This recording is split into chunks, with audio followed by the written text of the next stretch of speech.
భారతదేశాన్ని సర్వసత్తాక ప్రజాస్వామ్య గణతంత్ర రాజ్యంగా నిర్మించుకోవడానికి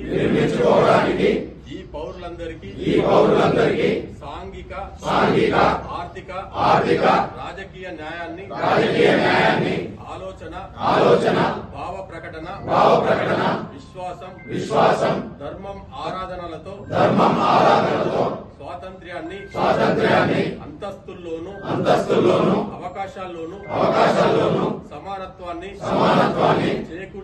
చేకూర్చుటకు వారందరిలో వ్యక్తి గౌరవాన్ని జాతీయ సమైక్యతను సంరక్షిస్తూ సౌభ్రాతృత్వాన్ని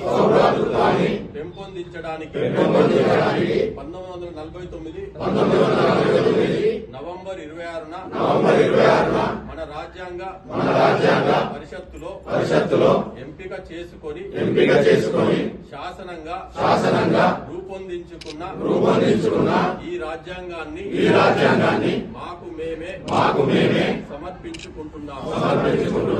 భారత్ మాతాకి జై.